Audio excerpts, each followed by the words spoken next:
understand childhood coming from a broken family. My wife also comes from a broken family. She has 4 sisters. There's 5 of them, all girls.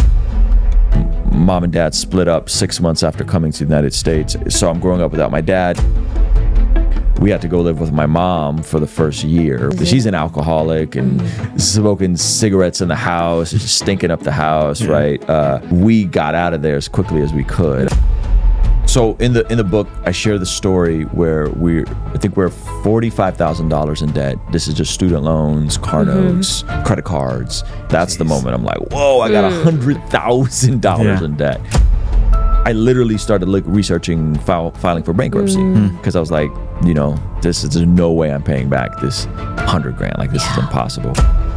What do you say to someone who's like, that's an impossible amount, of debt? Like, yeah, a lot of tensions, I would say, from the first couple of years that I think slowly got worked out.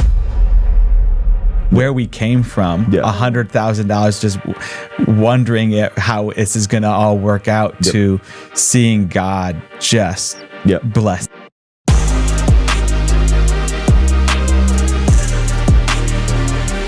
I just would love to know if you could have looked at your little kid self, in that moment that, dad's left and it's you and mom and you're trying to navigate life. And if you're looking at that little boy now and he's in this moment of like, gosh, this is tough. How are we going to do it? What would you tell him, like, as far as hope or encouragement in that moment of like, hey, one day we're going to be... You are the best thing that's ever happened to me. So the book is, we were trying to not make it a memoir. So like I didn't go super deep into certain stories, but I share enough of my story in there that I think people can get it and understand childhood coming from a broken family. Mom and dad split up 6 months after coming to the United States as refugees. And so I'm growing up without my dad in my life. Now you fast forward, my wife also comes from a broken family. She has 4 sisters. There's 5 of them, all girls.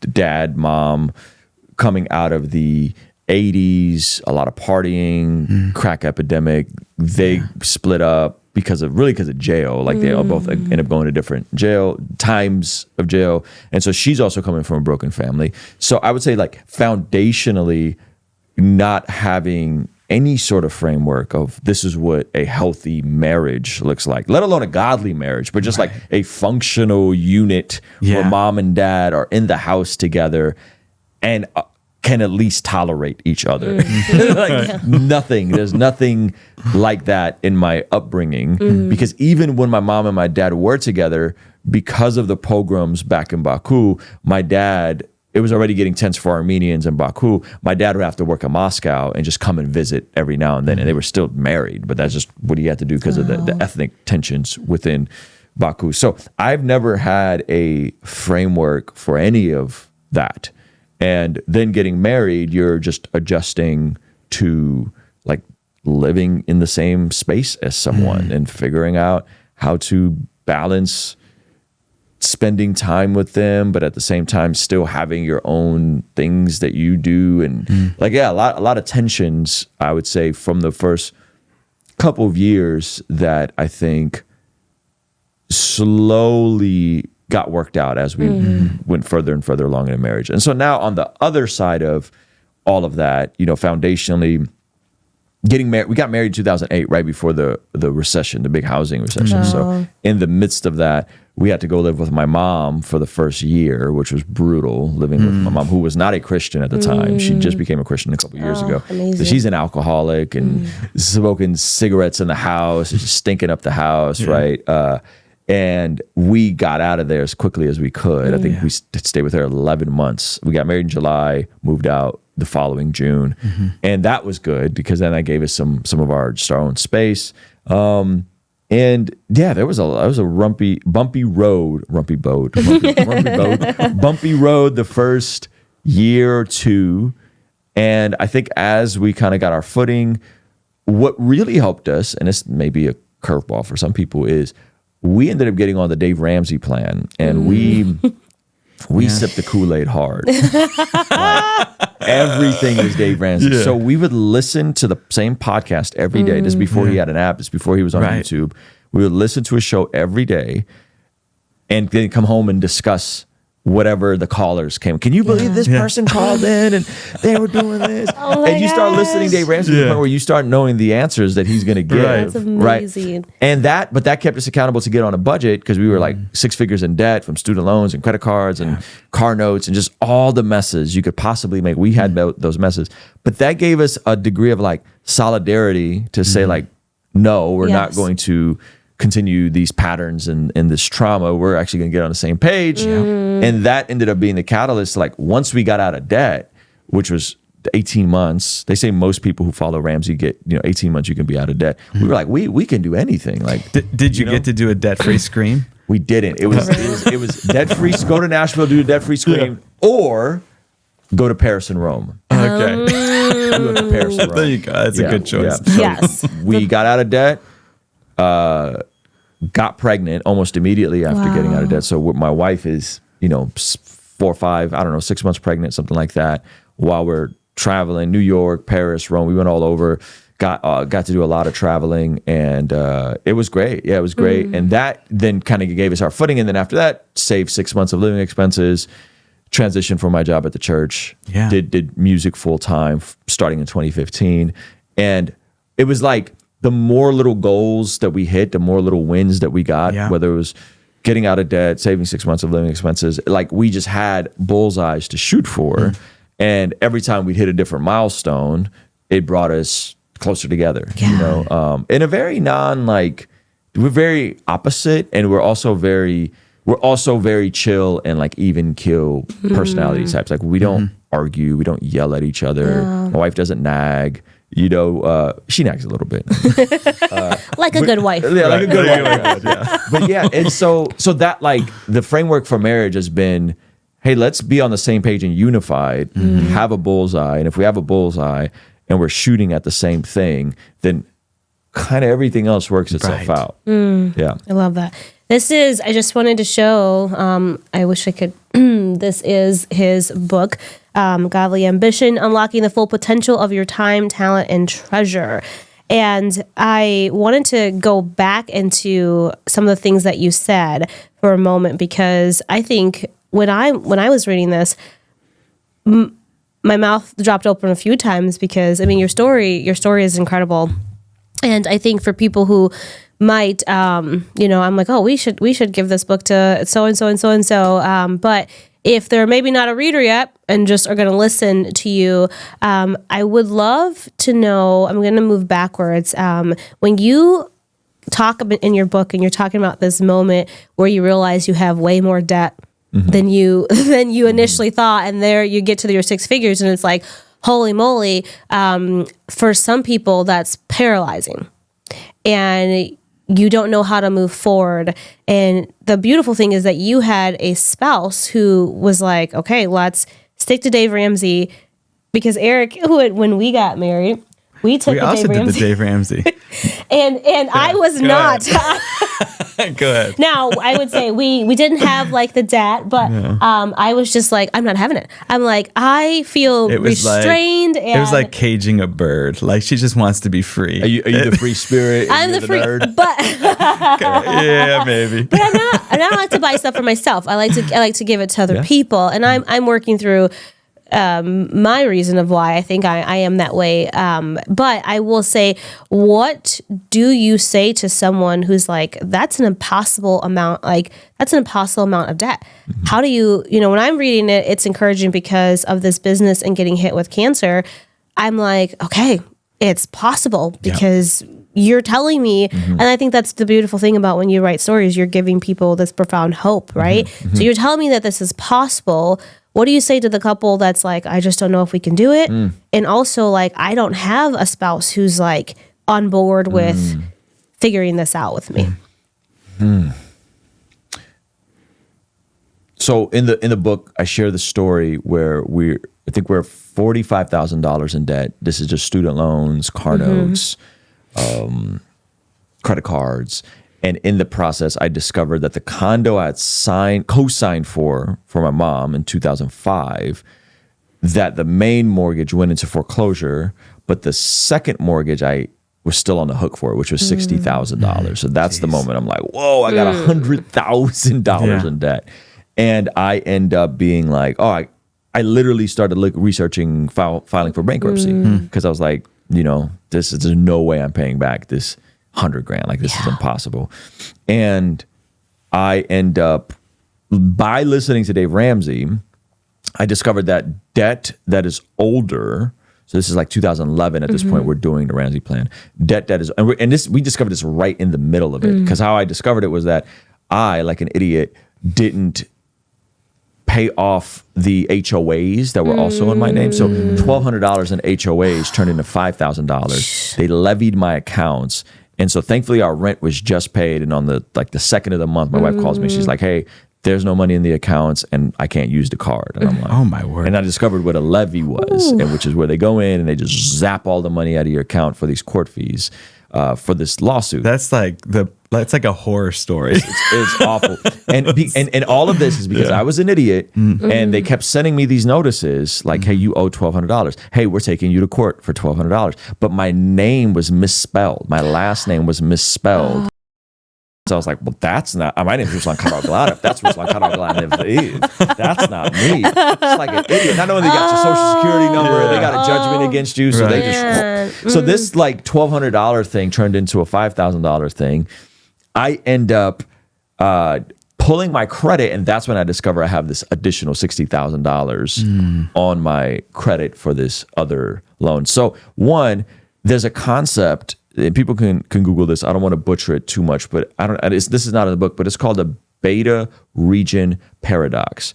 And the idea is simply, when someone has more adversity to overcome, often that becomes their superpower to go and do the thing. So when you're talking cancer and getting hit with hospital debt and all the things, sometimes when people have a bigger like mountain to climb, that becomes a superpower for them. Not all the time, because there are some people that definitely get crushed by trauma and all that sort of stuff. And so it's one of those things where it doesn't quite make sense on paper, but you go, oh no, like, because we had already had I think we were about halfway through the debt-free process. We had paid off like $20,000.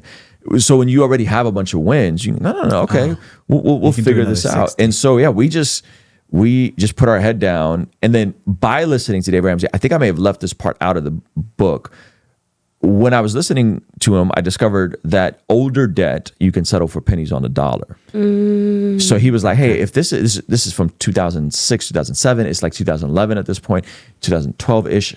He's like telling someone, like, when someone's calling you and you owe them money from 5 years ago, like, just make them a stupid, ridiculous offer and just see what they say.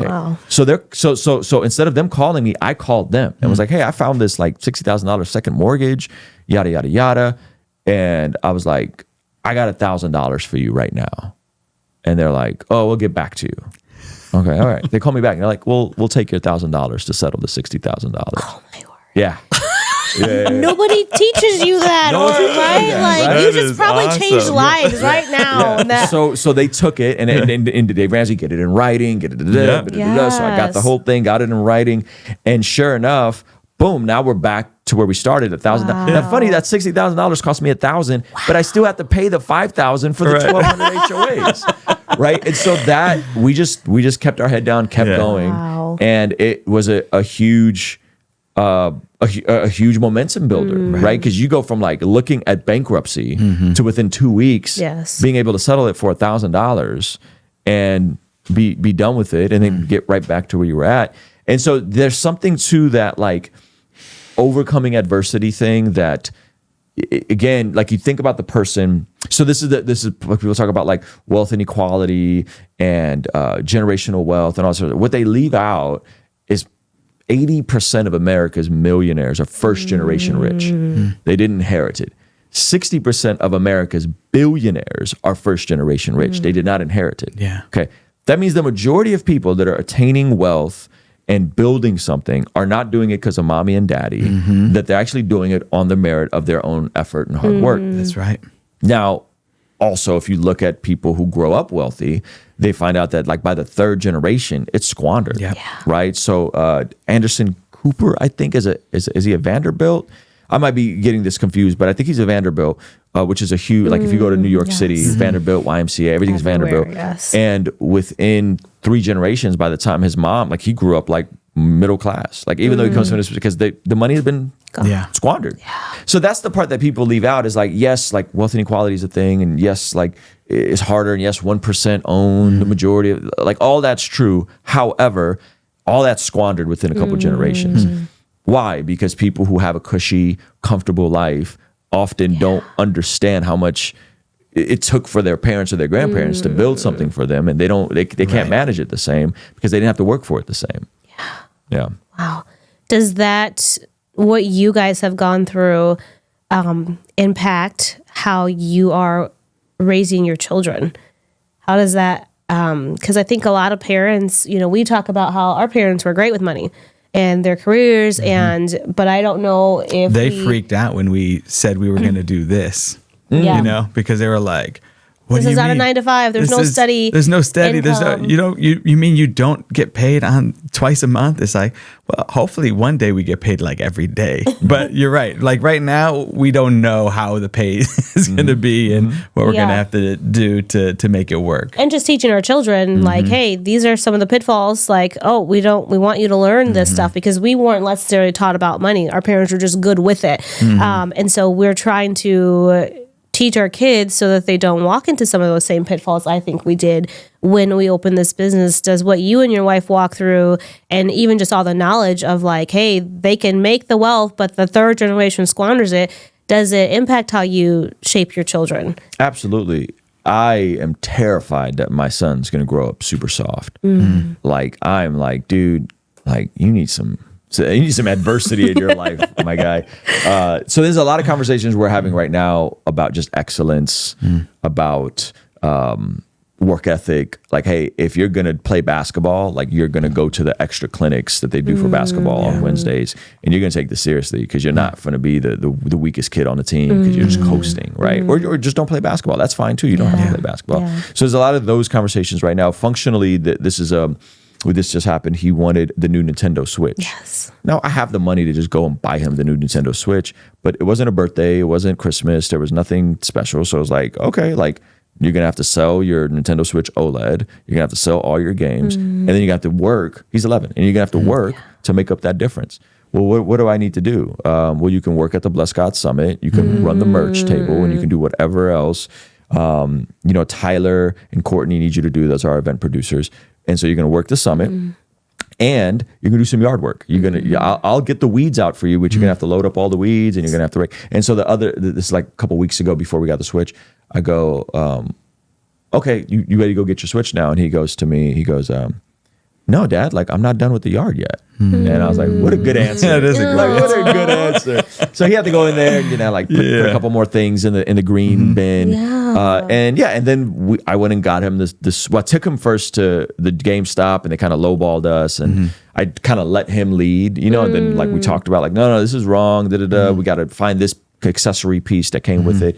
So then I went and did it, got him the Switch. He was super pumped, but he was pumped because he also worked for it, right? And so that's the part I'm trying to teach him is like, hey, like we're doing well, but you're still gonna have to work, dude. That's huge. And that's a lot of the practical stuff, because I'm terrified he's gonna grow up soft. Because he did just mom and dad in the home, the 8 Mile reference. Clarence's parents had a real nice marriage, right? So if you don't have real external adversity, we're gonna do some self-imposed adversity. So this is practically like, we got a little tough shed in the back. It's a 10 by 12 tough shed. I got a gym in there. Hey, you're going to go work out. You're going to learn to bench press, squat, deadlift. This is hard. It is hard, and life is hard, So those are the functional things that we're doing. And my wife is the homeschool mom. So she's hard on him too. And she is, so there'll be Saturdays where if you're slacking on your homeschool, like you're doing school on Saturdays. Sometimes you're doing school Sunday nights because you wanted to take forever to do a freaking simple math problem, right? And so we tend to err on being hard, but also being gracious. Well, and I think there's this fine line, I think, where we've in this era of gentle parenting, I think we have turned our children into this really cushy life where when adversity comes as they're aging, they don't know what to do anymore because, we're afraid to discipline or, to just hold a line with children. And I think that's what you're ultimately saying. This is who we know you can become, and I'm going to hold this line because ultimately I'm teaching you this skill for life. And I think that's refreshing and it's needed more. And you guys homeschool, we're homeschool people too. I'm curious though, going back to you and your wife, you talked about, you both came from these broken homes and things were a little rocky. Was divorce ever a topic? Was it like, no, we just shouldn't be together? As couples are bringing in their traumas and their wounds and they're like, oh my goodness, what's going on? How did you guys navigate that? And what would you say to somebody who's like, I don't know if this is really a good idea? Yeah. We did a lot of premarital counseling. We read a lot of books. We did a course at North Coast, which oddly enough, Pastor Chris Brown taught. North Coast ended up planting the church that we're at now, and I'm friendly with Pastor Chris Brown now, which is really interesting. That's cool. North Coast Vista, so shout out to North Coast Vista. We did that course, and then we did like the pastor that married us. We did a couple sessions with him. So one of the things that like was really, really emphasized on us is like, that's not even a word we use. Great. Like we literally, I don't say that word in anything related. I don't even like, I say the D word. Like I don't even like saying the word, right?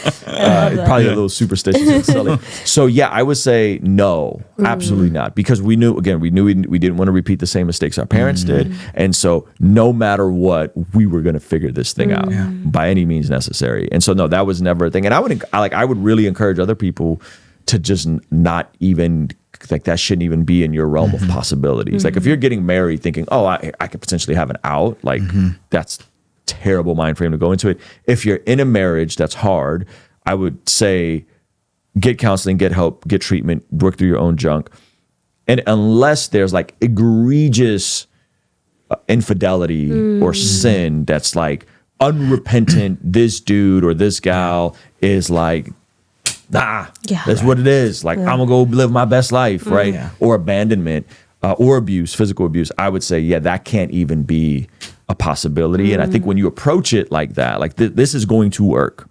This is going to work. Yeah. You eliminate that out in your head, and then you just suffer through it. And so this July. We got married in 2008, so this July will be 18 years together. 22 years. Wow. So we're in that weird part where we've been together longer than we've been apart. That's beautiful. I don't have many sentient memories before my wife.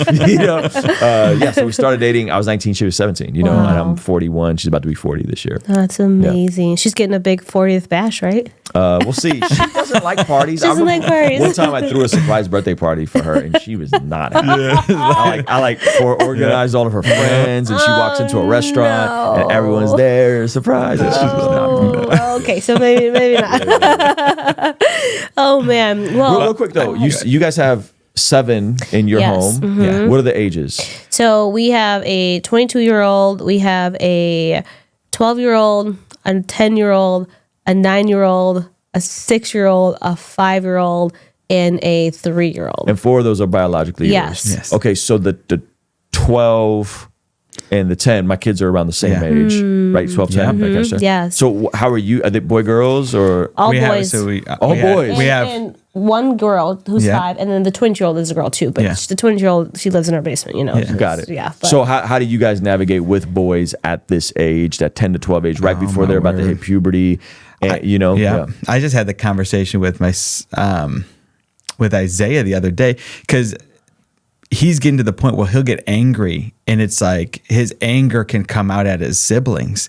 And I even was just like, dude, you have to be careful. You're getting to the point where you could actually hurt somebody. Like, think about this. You could maybe kill one of your brothers, like if in a moment. You have to restrain that, because I get that there's an anger, but you're getting too old now. And you have to check that, because there's decisions now that you can make that you just can't come back from. So know that as you grow and you get stronger. And now he's getting a bit ornery, because I think there's those hormones that are coming in. So I'm like, you've got to navigate that too. Like, we're here for, but there's a line where, you're growing, so you're navigating how all these different feelings are, but you still got to treat people with respect and with love and with care. We've had all the sexual talks, like, since probably when they were 6 or 7, because we were in school. So the number of kids that would be exposed to pornography at kindergarten, first grade, second grade, just by a friend being like, oh, I got, I'm on a phone or something like that. And I'm like, so that freaked me out to the point where from the get-go, when they were in first grade, I say, hey, if you ever see anybody who doesn't have any clothes on, just come and talk to me. Yeah. And just kept it because I didn't want to also put them in a position of wanting to see people without clothes, but just saying sometimes this can happen. And if you ever see something like that, just walk away and come and talk to me about it. I like that you said talks. Yeah. Because that conversation is multiple conversations as they're age appropriate. It's prepping. Yes. And then we had the full on, like, this is how babies are made talk. Where they're screaming and we're trying because they're 12, 10, and 9, like the 9-year-old gets things way earlier than the 12-year-old. So even though because we're like, you're all gonna be up late at night talking, because that's the other piece to help navigate it. We got the best piece of advice from dear friends of ours that they had 3 boys similar ages. And they're like, even though we have a 4-bedroom house, our boys always shared a room. They didn't have to, because we had space, but we just were like, you guys need the accountability and the built-in camaraderie and friendship that can build by staying up late at night, talking, doing things, even after we were like, hey guys, go to bed, and they're still giggling. There's a part of my heart that's like, I'm not going to go back in there. like it won't for them being best buds and best friends, knowing that they're creating things that will last the rest of their life. They're going to always have people there, but then also there's nothing private, right? Because we know what's in the darkness, what can be hidden. Those are things that can wrap those are sins that wrap around your heart that you just can take years to untangle. So it's like, let's make sure that there's no spaces in this house that's private. Obviously the bathroom's private, but you know what I'm saying? Like, even then, like, if one of our kids is in the bathroom for a long time, hey, what are you doing in there? So yeah, those are some of the ways that we just naturally have navigated. And just being safe. We want to always be like, whatever it is that you want to tell us, you can tell us. And we try to, even about the female body, like, we make sure our boys are educated on, hey, girls have a menstrual cycle, and when you have a girl to take care of, like, I want you to be compassionate. I want you to get her snacks, and I want you to be aware. I want them to be, to be aware, but also in cautioning them about the world of, like, hey, I want you to be aware of, not dumping more information on them than is age appropriate, but there are aspects of people that can be unsafe, and it could be the people And so as you're going through all of these changes, right, like, sometimes people might want to take advantage of that. And we want you to be aware of your body part and what it's called at all times. Use its, its medical name, and don't let anybody tell, so we try to instill in them protection and just language in case it's ever needed, and also the trust of, like, we are always going to be your safe people. One of the things I did when they were younger was every night I'd say, do you have a last question? Like, anything on your mind, there's nothing that's off limits. Oh, I like that. And that was from early 3 years old to even now, but it creates that rhythm of nothing's off limits. So they'd ask me things like, who would win in a fight, the Incredible Hulk or Mom? And I'd be like, okay, that's a great question. Definitely But, but then they also ask questions like, I think the one was like, what is making out? Or what is like, what is, so then because these are questions that they're pondering and then they also want to stay up later. So you're you want to stay up later and you have questions that you want to ask. So I'm a safe place. And now you might ask a question that is going to take a long time that we're going to dig into some places. So you get to stay up a little bit later. But now they're actually asking questions like, wow, I remember doing one about objectifying women. And this is when they're 7 or 8. It's like, why don't you say like that girl's hot? Like you can acknowledge like beauty, but God said, what's the most important part of a person? It's their heart. And you can get to that place and then you can I always hold up like a water bottle. Like you don't want to describe a girl like you describe a water bottle. Like there's a difference between how they are physically and who they are inside their hearts. And now you get to go to those places when they're little. And so when they get to be even older, it's not weird going to those places with them because you've done it. And now you're the person that they're going to go to, not their friend. That's always been, I'm like, don't go to your friends. They're so dumb. They have no idea. Go to them about Fortnite. Mm-hmm. Ask them any question about Fortnite, but any real question, please come to me because they don't know. So yeah, that's good. That's good. Yeah. I wanted to get into your book a bit more. And I had a quick question because I think of some people that I know, because you have the starting point of people who are ambitious, and you lay out like there's actually not a bad thing about a certain kind of ambition, godly ambition. But I have people that I know that seem to lack any kind of ambition. You know what I mean? Yeah. Like, how do you, like the person who just is content to, not in a good way, because there's a godly contentment that is good, but there's also a contentment that's like, I don't want to go and pursue that excellence. I don't want to press forward. And so how would you say that this book can be for them? Because it's almost like there's a book before the book that talks about how do you stop playing video games for X amount of hours and pursue living a life that glorifies God.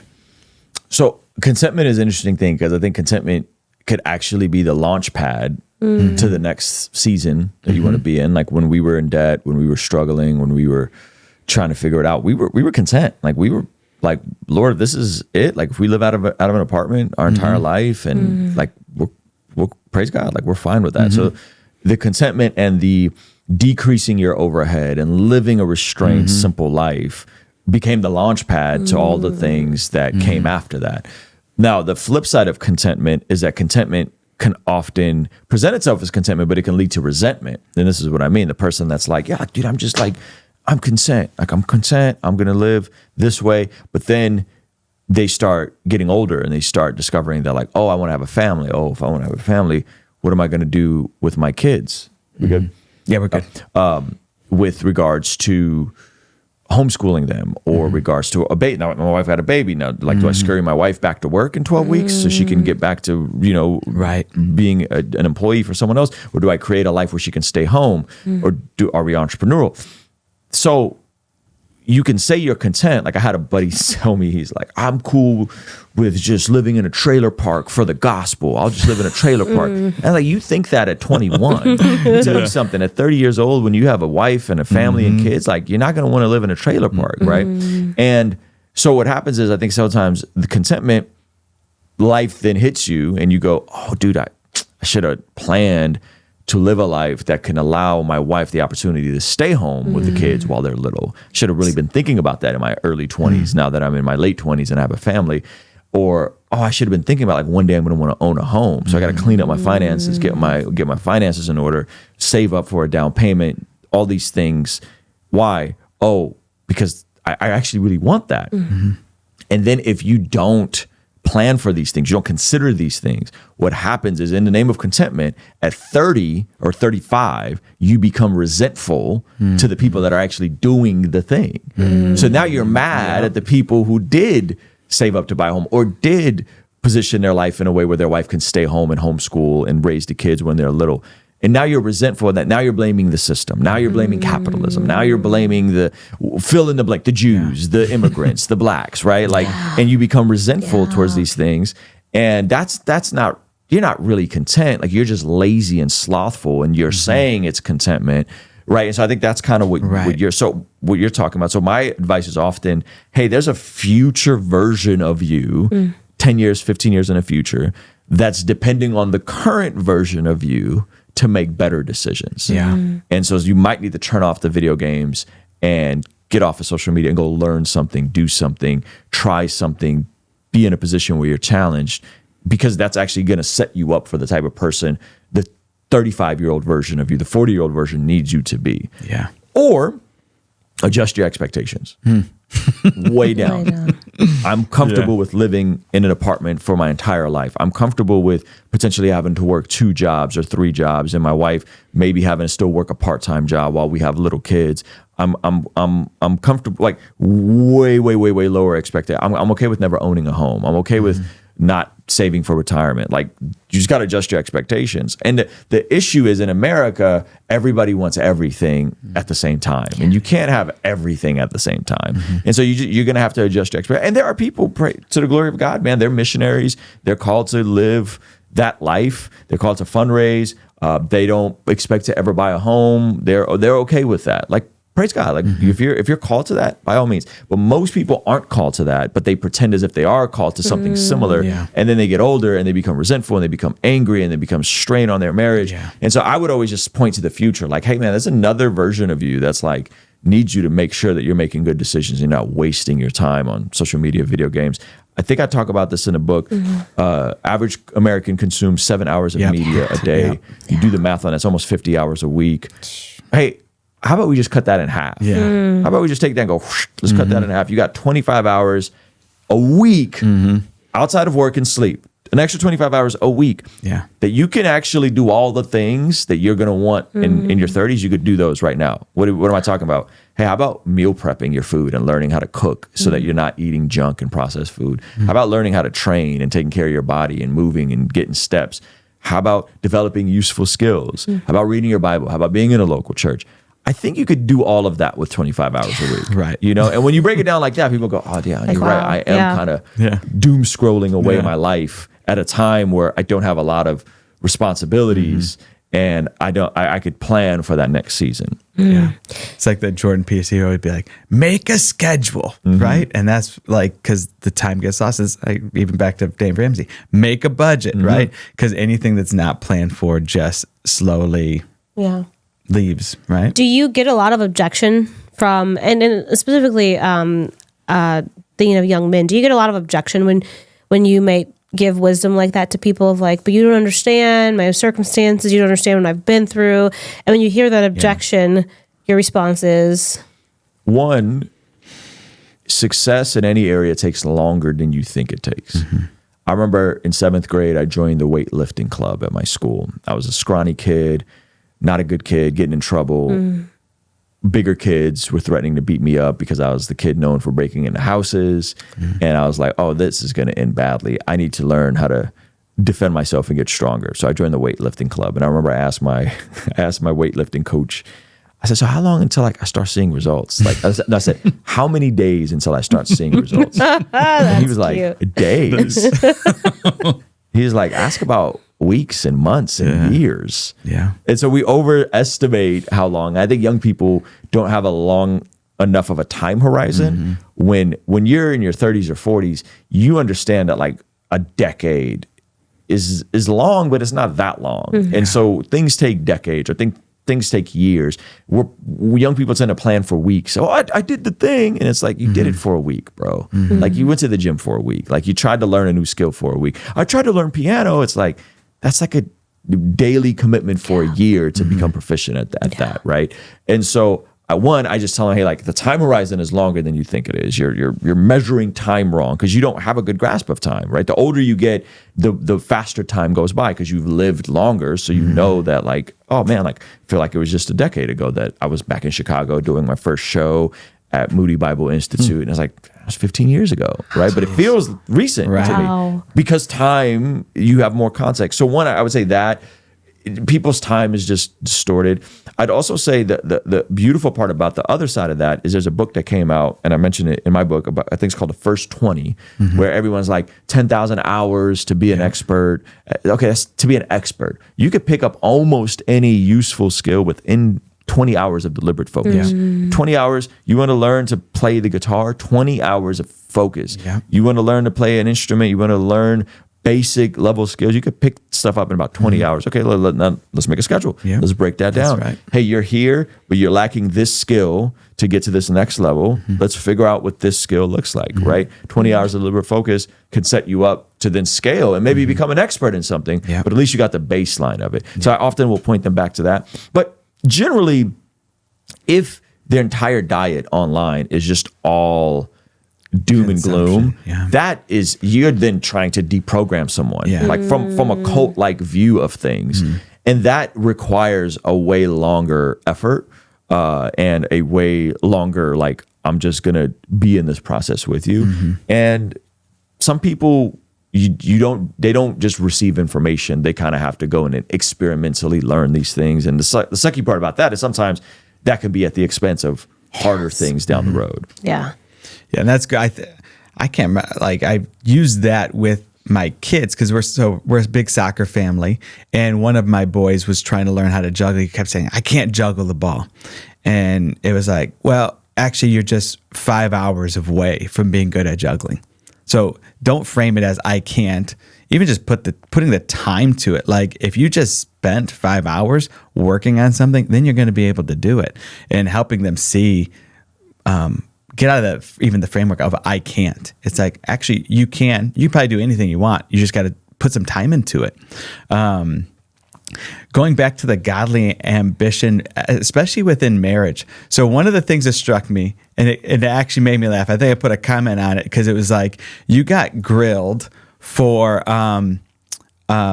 because you're such a greedy guy who's trying to make money off the Bless God Summit, and then when you share, like, actually we have to dip into savings, then you become a guy who lacks wisdom and stewardship because you had to go into. I was like, oh my word. So my question is, like, as you're navigating this, especially inside of your marriage, I loved hearing early on that it seems like you and your wife are just in alignment.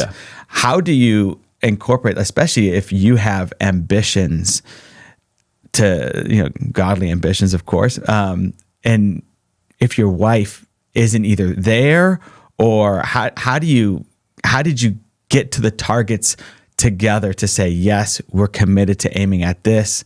And were there any, go ahead. Yeah. And I'm just saying to adding to what you're saying, and no matter what, the internet, right? Like, you're putting yourself out there, and you're putting your marriage out there, and your family, essentially, right? Like, so you guys have to be so united that no matter what the haters say, we're going to, like, we feel like this is from the Lord. And so how do we press on and navigate? Yeah. And thankfully, we didn't have to dip into our savings for the summit. Praise God. Yes. So one, I think people misunderstand, like, the process of building something always comes with sacrifices. And I remember hearing people, musicians and artists, or like, I was like Chance the Rapper. I think Chance the Rapper said something like, I go broke every couple projects. And I'm like, Chance the Rapper goes broke? Like, that's crazy. And now, like, I get it. Like, now I understand that, like, if you're doing these massive things, they require a lift financially. And sometimes you're just trying to figure out how to make it work. So with the particular, we were looking at the numbers, man, and we were about 2-3 weeks out, and it was like negative 30,000. And I was like, oof, like, this is heavy. And the first year we did the summit, I had gotten my book advance. So I was able to use my book money to make sure that we floated that. This year was like, we got brand deals and some other things that came in. But I thankfully had a couple friends. One of the friends I'm gonna actually go see today just told me, he's very successful. He just told me, like, hey man, like, if you need something, like, let me know. Like, I got you. And I was like, okay. So then, like, I called him like 3 weeks before. I was like, hey man, like, it's amazing. I need something. I need to know. And he was like, bro, no one ever asks. And I was like, yeah. So we ended up working it out because my church partnered with the festival, he was able to write a church check to the festival, and then took care of us. And then randomly enough, and he probably feels uncomfortable with me sharing this, Pastor Joby Martin, who's becoming a dear friend, hit me up one day and was like, hey, I just feel like the Lord told me to make this amount donation to the summit. And I was like, are you sure? And he's like, yeah. And I was like, all right, like I'll take it. And it was, and so those two things that came through ended up being the exact amount that we needed to cover that. Wow. And so then coming out of the event with, when we did merch and we settled with all the vendors, I think we ended up having like $1,200 in the Bless God Summit account. So we didn't lose money this year. I did use I maxed out all my miles, which Dave Ramsey wouldn't be happy now that I have miles through Delta and American. But I maxed out all my credit card miles to fly everybody out. So that is like, I just kind of account for that because I get, I get so many miles. And so, so that ended up working out. Now, how do you do that in the context of a marriage? I just give my wife a heads up, like, hey, this is not looking good. Like, we got to pray, and I might, we might need to dip into some savings to cover some of these expenses. And she's like, okay, cool. Like, she understands, right? So when you're building stuff, there has to be an expectation. Like, hey, this is a build, so we got to be frugal, we got to be intentional, we got to be calculated, and hopefully it all kind of works. And if it doesn't, hey, we'll figure it out. Like, God's good. But I think the part that people really do forget is that you're still depending on God to provide. At this, and we're doing 7 figures. We've done 7 figures multiple years in a row. That's not 7 figures into my bank account. That's 7 figures into the business account. Multiple years. And I think the first year was 2023. So multiple years. And still, I'm depending on Jesus. Like, I'm still holding on to the Lord to get us through the summit. Yes. But can you take me back to the feeling when you saw 7 figures came through that year? I didn't see 7 figures I'm until saying, we did our taxes. Oh, right. So it's not like 7 figures in the account. No, I know. But you're saying, but when you realize, wow, where we came from, what we've been working toward is like, you know what I mean? Yeah, I remember the first year was 2023. Sorry, that's all good. Fine. Chewing ice. 2023, we finished the taxes. Yeah. And we're like, and I was like, so what did we do for the year? My wife, showed me the number because she oversees our books and our QuickBooks and stuff. And we have a person we work with. And so like our tax person kept going, oh, you guys doing good. You guys doing good. 2022, we were able to earn enough to get a home, right? Yeah. So in California, we didn't buy cash, but we had enough and finagled stuff I was putting in Robinhood and put some money out of Robinhood. Finagled the down payment, which is an insane amount at the time. We had to have $70,000 cash on hand to get into a home, right? And so $35,000 for the down payment, $35,000 to buy down the points so that our debt to income ratio could fall in line with the mortgage. A $700,000 home in Southern California, which is like, that's a crazy amount of money. And then to have $70,000 liquid cash on hand, even though I was doing well on YouTube, still sounded like a crazy amount. But what is the bullseye? What are we going after? That's the number we're going after. Okay, cool. We got to figure it out. We're going to go after this number. So then, in 2023, we finished the taxes. And so they're like, oh yeah, you hit, 7 figures. I was like, wow, that's crazy. So we bought a home. Yeah. We got nice cars. We drive Teslas, which are nice, we got solar on our house. We got a Tesla solar battery. So we have no electricity bill. We have no gas bill. We have no maintenance bill on the cars. So we put money into things that can stabilize our income because we use a lot of power for the podcast, right? As I'm sure you guys can imagine, running a venue, a lot of power. Our electricity bill was like $1,000 certain months.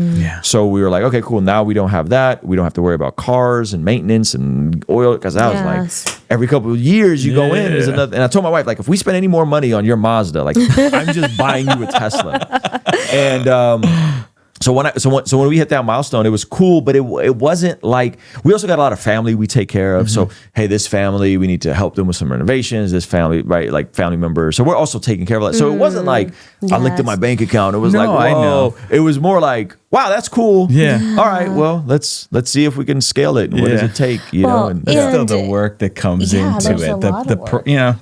I'm not to say, but like to say, wow, where we came from, $100,000, just wondering how this is going to all work out, to seeing God just bless it. And you talk a lot in your book about prayer, and you talk about journaling, and just going back to that moment of even just the conference of, okay, where's the funding coming from, God? When people are like, I don't know what to pray, I don't know how to pray, I don't know if the lack of funding means that God is saying, no, this isn't what I want you to do. And so then you're like, okay, I'm just not going to pray it, or I'm just going to, how do you speak into someone's life who's like, I don't know what to pray. I don't know if God's answering, or if I'm walking in obedience. How do you discern the voice of God in those moments? So that's such a great follow-up question, because what I don't want to come off is like I'm this impulsive guy that's just like flippantly spending money on stuff, because it may sound like that, like when I say like you got to depend on the Lord to provide, you got to like that's still a reality for me here and now. I'm not saying that as in a way where I'm like flippant and irresponsible, right? I understand that because I have an audience and I have a degree. We got a 60,000 person email list. We have so many different revenue streams that if I need to crank something, I can. Like if I needed to scrape together 30 grand, I could. How do I know that? Because I get hit with bigger tax bills and I have to scrape that together, right? Like we had, October and then December, the week of Christmas, we got hit with crazy tax bills, and we were able to figure it out. Like we were able to, So one, I want to make sure, like, that's a great follow-up question, because I don't want to come off like I'm just this dude that's just like, because what that will do is for someone that's like, well, I think I should quit my job. Like, don't quit your job. Like, don't do that. Listen to him. When I quit my job, we had almost 6 months of living expenses in our savings account that I knew if something were to go left, I had a 6-month on-ramp to figure it out. And worse, and I literally applied and got certified to drive for Uber. So like if everything were to go left, I can still go drive for Uber, so. And that's humility. I'm sorry to interrupt you. That's humility though, because there'd be some people who'd be like, I'm not driving for Uber. Yeah. And your family would just keep struggling because that's beneath me. That's beneath my degree. I didn't work hard just to, end up as an Uber driver. Yeah. TaskRabbit, I think, is even better now, because I got a buddy who TaskRabbit is an app where people can go and do everything from a simple IKEA furniture for people to paint, to basic painting, to all the way to like advanced plumbing and electrical work. And I got a buddy in New York, stand-up comedian, got on TaskRabbit, started, I think, just assembling furniture, then went on to painting, and he's like the #1 painter in TaskRabbit in his little region, and is making like $10,000, $12,000 a month. Crazy. Wow. And has his Roth maxed out, has money in the bank, and he's able to pursue his stand-up comedy passion while being able to own his own little TaskRabbit business, right? And then you end up building your own clientele. So there's just so many ways to do stuff that, like, if someone needs to get to it, they can get to it. We didn't have this 20 years ago. Like, we didn't have TaskRabbit and Uber Eats and Lyft and all these different things. And I'm not even saying those are like the best jobs, but I'm just saying you can figure out a way today to at least own your job, and that may be better than having a boss. There's always trade-offs, right? Like you're talking about your family and how you guys don't get a check 1st and 15th. It's like there's no such thing as job security anymore. Like anybody is liable to get fired for anything at any time, right? Especially if you're a Christian and you I hold to these biblical values. Like you can get fired if you're cornered into a room. I remember I just did a thing at Live Action, not to rant too much, and there was a lady there who said every single person who's a follower of Jesus has to know where your I quit button is. And she was talking about in California, there are policies that are getting legislated now. The district 2 cities over from me teachers in the district sued because they found out that they were instructed to use preferred names and pronouns with middle school kids, with the kids, but use at-birth names and pronouns with the parents. And the teacher said, this breaks our integrity policy. I can't lie to the parents and use different pronouns and not tell them that their kids are transitioning. And so they had a I quit button, or I'm suing you button. Every single one of us has to figure out where that button is. And the flip side to being an entrepreneur is you don't have just one boss. Now I have 835,000 bosses. So true. Nobody breaks it down like that, though. Yeah. So now my audience is the boss. My audience is going to tell me, hey, man, like these shirts you sold, like the hoodie that you did, the embroidery was kind of off placement. Like it looked cool on the mannequin, but I bought it and it feels off. So now I have to actually answer to real people because you could be 1 or 2 reviews away from getting dragged. And I'm not even talking like the YouTube hate and like the hey, we're going to pick everything apart and pull this video from 7 years ago where you said that. No, we're just talking about just people today leaving a negative review can cause. So you just have more bosses as an entrepreneur. Now, to bring it full circle to the question that you asked, which was? I was asking, how do you discern? Those moments of how are you discerning God saying, this is what I... So 1, prayer, wise counsel, scripture, and by scripture, I mean are you doing the thing God's ways, right? In Exodus, Moses is saying, Lord, teach me your ways. He didn't say, show me how we get into the promised land. He didn't say, when do we get in the promised land? How is my life going to play out? He says, teach me your ways. So am I doing the thing in a way that's honoring God? If I'm running a business, am I paying my employees a livable wage and going above and beyond to make sure that they have health care? That's the way I believe Jesus would do business, right? I want to pay people well, and I want to make sure they have health care. Okay. So if I'm doing it this way, then that's a part of the prayer, right? I want to know God's ways. You want to know God's will? God's will is in God's ways, right? Where are God's ways? They're in God's word. You could extract the principles. It doesn't say if you want to be a Christian boss, you got to pay people well, but you get to extract the principle from that, right? So I'm praying, I'm seeking counsel, I'm prayer journaling, right? That's another one. Yes. But I'm also being wise. I have systems in place.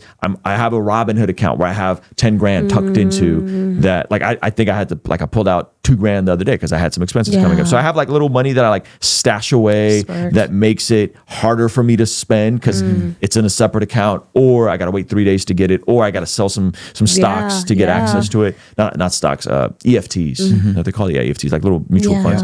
So I have money stashed away. So I'm also being wise and practical. And I'm trying to make sure that there's a degree of faith, but it's not delusion. And that's where I get concerned for people, where when I was a Christian rapper trying to help Christian rappers figure out ways to make a living, there would be so much delusion and so much idolatry of full-time ministry. And I want to be in full-time ministry. What do you're really just saying you want to rap. And then you're Christian, so you're a Christian rapper. So is it really full-time ministry? No, you're not going and raising support the way a missionary would. So there's delusion to that. And then that could be at the expense of family. That could be at the expense of a marriage. That could be at the expense of running your body into the ground because you're traveling so much and you're not bringing home anything to sustain your family. Now your wife is resentful because you're not home. And you're not coming home with money, right? And so I dealt with so much of that with Christian rappers because they're hyper creative, they have a heart for Jesus, and often lack wisdom. So I think you got to have some wisdom in place. So the person that's trying to discern the voice of God, wise counsel, talk to people that are a season or two ahead of you, good information, and wisdom. Be wise about these decisions. Again, for me, I say 3 to 6 months of living expenses debt free. That's just too much. Well, then you don't want it bad enough. I'm sorry. That's what I did. I'm not saying you have to do it the way I did, but I said I have a degree of risk, but I'm also risk averse enough to know I'm not going to be an idiot. Why? Because I have a wife and kids that are depending on me. Yeah, that's really good. That's good wisdom. You talked about if you want to be a missionary, and God bless that, and raise support, and God bless that. There's a lot of believers. I was listening to my husband talk to a friend, and it was like, well, how much money do you want to make? And he was bashful about it because I think we've grown up in this society where Christians, people who believe in God, you shouldn't want money. You shouldn't pursue money. You shouldn't, you shouldn't want to get rich. It's greedy.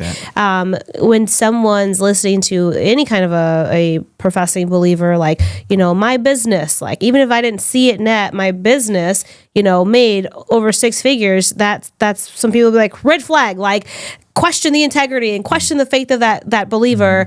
What do you say to those believers who I think they get this, then they get stuck, or I have this dream that I feel like God placed it, but I can't ask too much. I can't, what do you say to someone like that?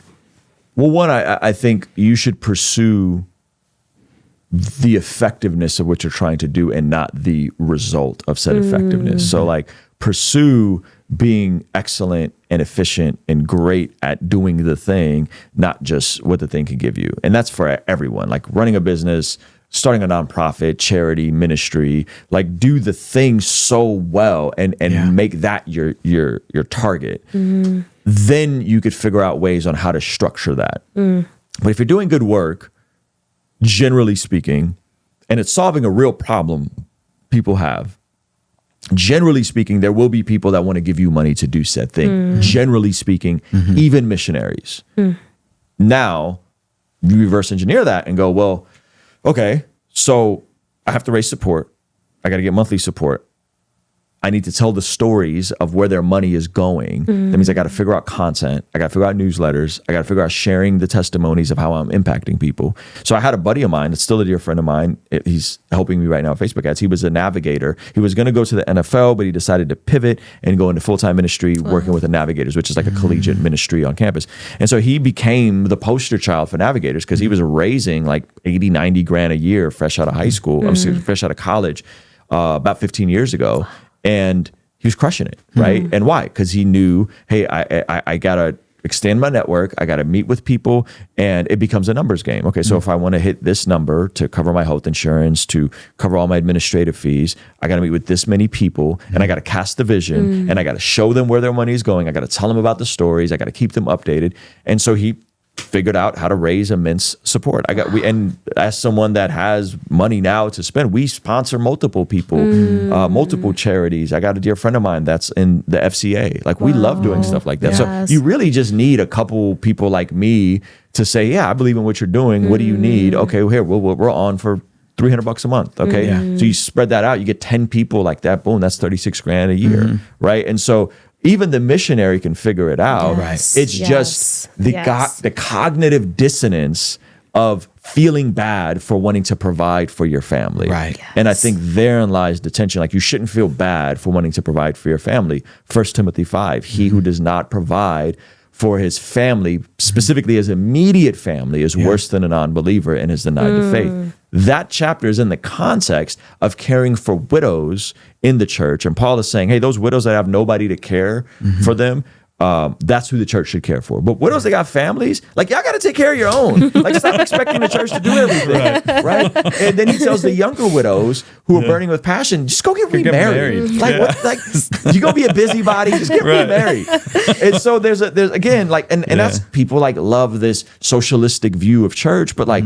Help in the church and the early church came with strings attached. It said the widow had to be a good rapport and had to have a history of serving the Lord's people and this whole thing.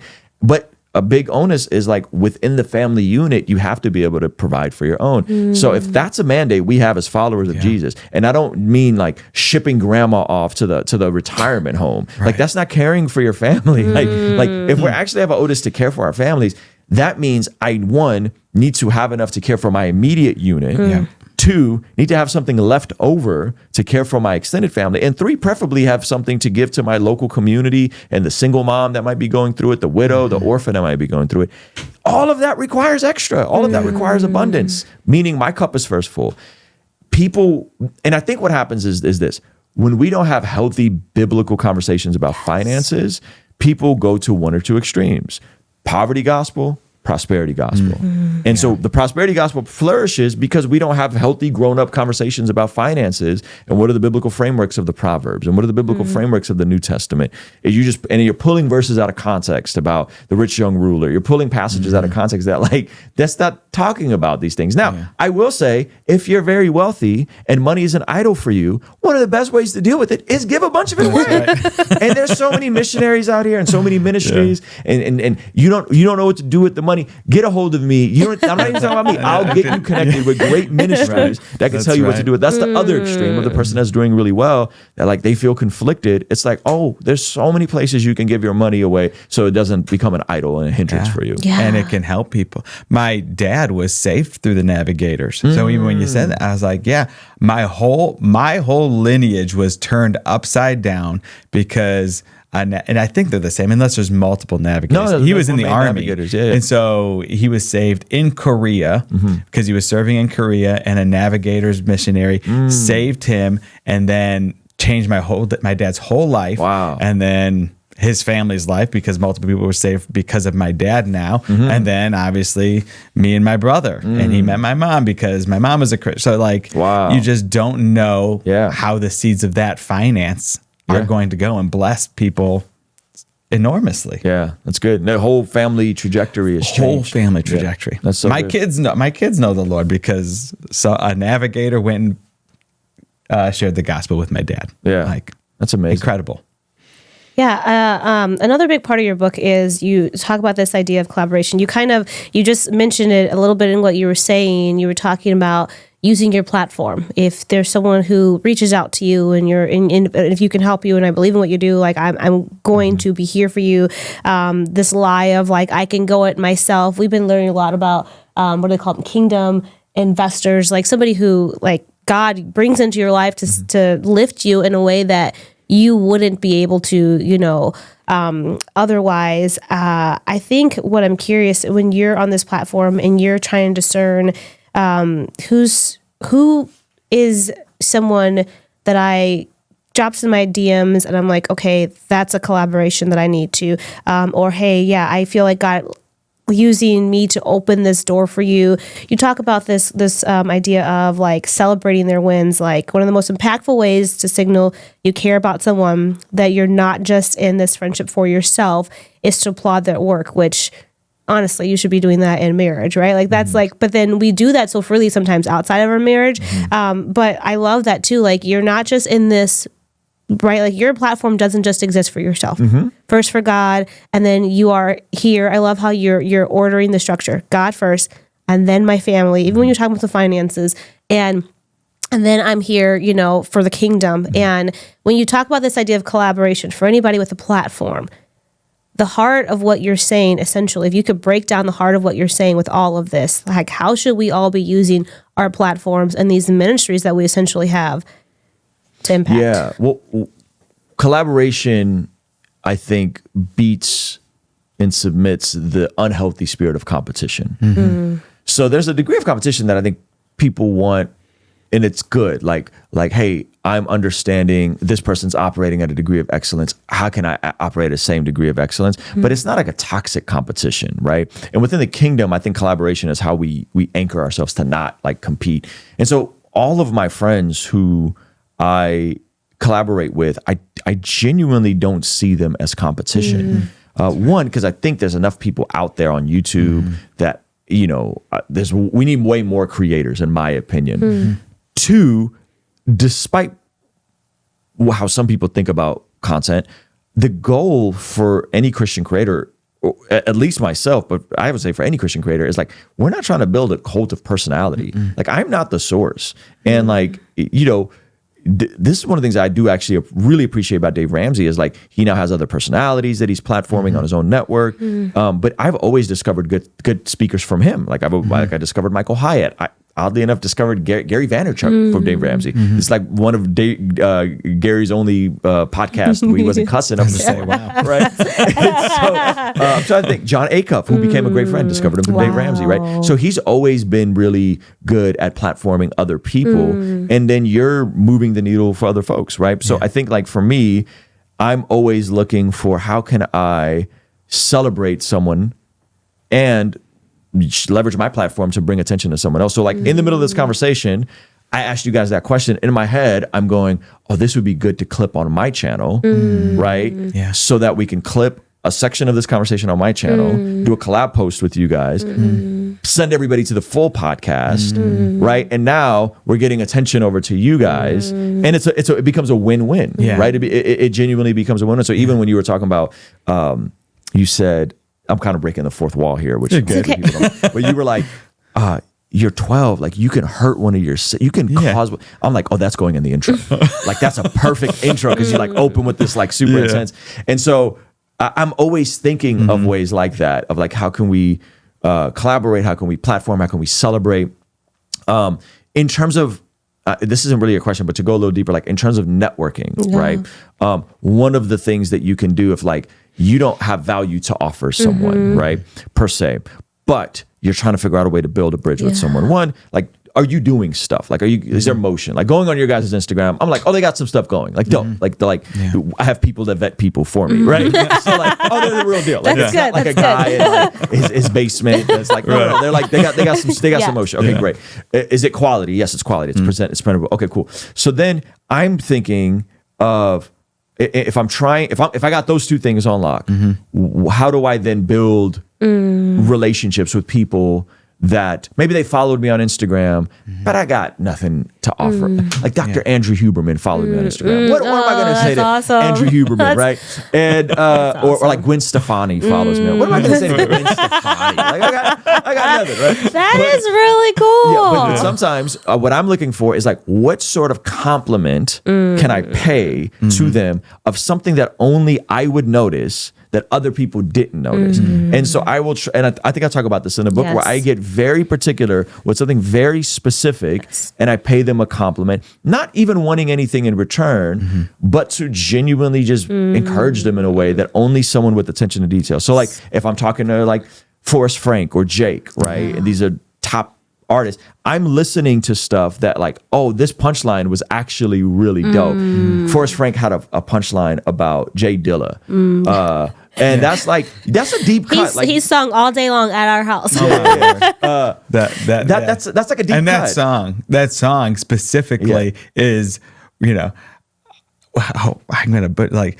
Well, you I don't remember the line. You already know that.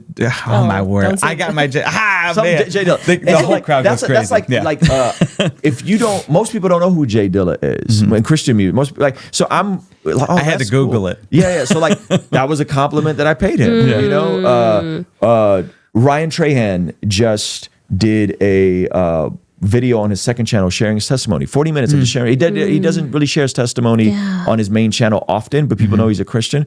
And he talks about work and his ambition. And I like paid him a very specific compliment and was like, dude, thank you for doing this. This is going to be fun because while he's playing Minecraft. So like this is great for my son to watch because my son loves Ryan Trahan. And I paid him a very particular compliment. And then was like, hey, can I like send you a copy of my book? You know? And he was like, sure. And he like hits me with his mailing address. Now, never FaceTime with Ryan Trahan. We don't know each other super well, but we kind of keep up with each other's content. And he was like so happy that I paid him a very particular comment that only I could pick up on. And I think people, if you don't have a platform, or if you do have the first, you got a little bit of a platform, you got some motion, it's quality, it's good. I think people underestimate paying, so like sliding into someone's very cold DM and paying them a very particular compliment can actually go a long way and open the door to work with them. When I do reaction content, I'm always looking for ways to do a yes and instead of like blasting someone, right? So I'll do a Tyrese goes on the Joe Budden podcast. This was so good. Tyrese, I'm so happy you're talking about Jesus. Blah, blah, blah. I wish you wouldn't have said this part right here. Well, and then so Tyrese is sliding into my DMs and he wants to build and he's like, you know, and so I do so it's like those types of things. If you have a platform, paying someone a private compliment or a public compliment, I think could go a long way. Why? Because most of the stuff they're getting is people asking for something or is people blasting them. Yes. So lead with a compliment. Lead to build and encourage. A very specific compliment that's detailed, not just general. And along with what you just said, like one of the phrases that I think that I appreciate you say the most is, let me give the most charitable view of somebody, because that just leads with grace, leads with especially because there are a lot of, it's kind of weird, like where there's a lot more public instances of people professing Christ or leaning toward it. Maybe it's because everybody has access to their own media outlets now, and so you can get kind of like, oh, is Rogan kind of leaning? But then on the next podcast he's cussing, and you just like, where are you at? But to lean into that and say, but Jesus is being proclaimed, and praise God for that, right? Yeah, I guess if you don't have any more questions, I just would love to know if you could have looked at your little kid self, you know, in that moment that dad's left and it's you and mom and you're trying to navigate life. And if you're looking at that little boy now and he's in this moment of like, gosh, this is tough. How are we going to do it? What would you tell him, like, as far as hope or encouragement in that moment of like, hey, one day we're going to be. Yeah. Well, so interesting about that. I struggled learning to read and write because English is my second language. I started learning to read and write in Russian, which Russian is a very phonetic language. The letters mean what they mean. Like they mean what they sound. In English, you got all these weird words and letters, and TH makes the sound. It's it's a very confusing language. So I really struggled to learn to read, let alone learn to write. I got reading because I was dating a girl and she started telling me about Jesus. I started reading the Bible, and then she gave me a Stephen King novel. Freshman year of high school is when I really it clicked. Yeah. Wow. It was like, you can read and you can kind of read, but then freshman year is when I started to read and be able to visualize what I'm reading. Like that was the first time that happened. I was reading Stephen King. Wow. So all of that to say that me writing a book, and I did not have a ghostwriter. My editor helped me a lot, but I actually wrote the book, right? Wow. Is a wild accomplishment for a kid that could barely read in 8th, 9th grade, 1.7 GPA in 7th grade, to then be able to write a USA Today bestseller is pretty wild. So it's amazing. Yeah. What I was can we just let that sink in? And for every mom who's watching who has a boy who struggles with reading and writing, look at you. Yeah. Like honestly, I'm hopeful. That gives me, I'm gonna chill out now with some of my kids. Well, again, it's the adversity thing can be jet fuel for certain people. I don't want to speak too general, but it can be jet fuel. And there's also a degree of when you can hyperfixate on something. Yeah. You'd be shocked on what someone can. So for me, it's hyperfixate on basketball, hyperfixate on music, hyperfixate on video, hyperfixate on live streaming, hyperfixate on scripture, and then it all kind of gets glued together, right? I talk about talent stacking in the book, right? So yes, the encouragement would be hang in there. It's gonna get better. The best is yet to come, and even the things that the enemy meant for evil, God will use for good. That's right. And that's been the testament of my entire life in every aspect, And I think that's a word for many people is those very, very things that I endured that were, the problem of evil is something that we deal with a lot within apologetics conversations, but I've endured a good amount of evil, experiencing sexual assault, not having my dad in my life, being displaced and ethnically cleansed from the city I was born in, right? Yet I wouldn't change any of it. I wouldn't change any of it, right? Because the Lord used it all for good. And even the areas where I still walk with a limp, right? The areas where there's still remnants that I'm dealing with, right? Whether it's intrusive thoughts or fill in a blank, those are areas that I think keep me humble and anchored. That I am not this holier than thou dude. I really am not. God's still working on me. And two, they make me relatable and no, this dude, he'll still crash out and say something stupid on a stream that he'll have to apologize for. God's still consecrating him. Yeah. He might be too flippant with his words sometimes, right? Those are areas that keep me relatable and keep me anchored. And I think keep me not the source, right? What are the downsides of drinking the Kool-Aid of the Dave Ramsey stuff was sometimes Dave Ramsey jokes about how he can become a cuss word in certain people's house. Well, Dave said, right?